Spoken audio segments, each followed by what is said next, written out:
1.17 is right around the corner, and there are tons of new weapons to look forward to, with the addition of 3 new firearms and a handful of new melee weapons. But there is one special item in particular that hasn't received much attention, likely because it appears the devs are actually trying to keep it a secret and intentionally left it out of the changelog. I'm talking, of course, about this spiky yellow motorcycle helmet that also doubles as a melee weapon.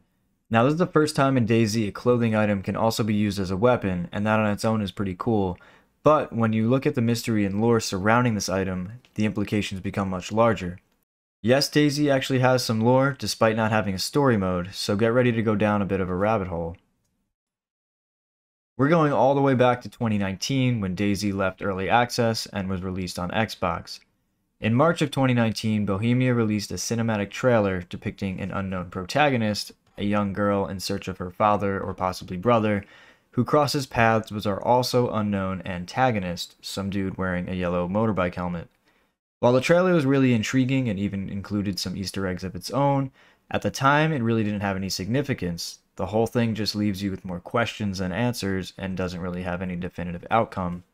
Flash forward to September of 2021 and the release of 1.14. Prior to release, the devs posted this teaser picture of a map with several markings scrawled on it, which we now know point to some of the locations of the static toxic zones. However, there are a few interesting markings on Livonia, one referencing the Yellow King on Hill 314, and another that reads, "Hannah, are you high?" 1.14 came and went, and once again we were left with more questions than answers. We never found out who the Yellow King or Hannah are, but it's widely accepted that Hannah is our female protagonist we met years ago, and the Yellow King is our guy with the yellow motorbike helmet.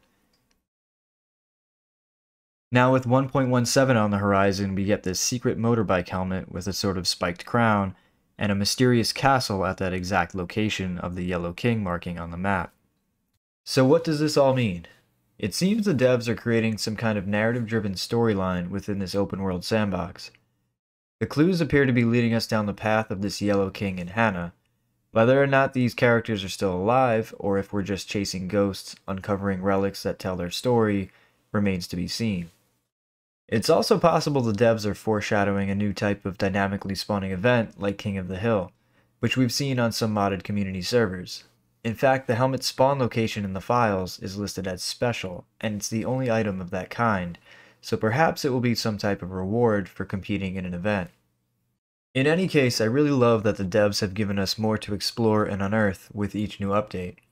I'm willing to bet we'll find even more answers at that castle after 1.17 is launched. What's certain is time will only tell as we have more unexplained clues from that 1.14 teaser.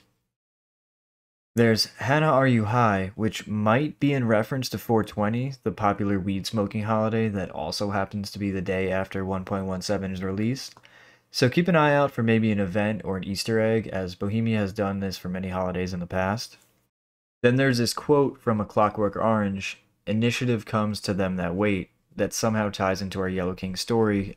And of course there's Hannah's recurring cryptic message that references a box beneath an oak tree. And lastly, there are these subtle and definitely not conspicuous markings that read "Nothing Here."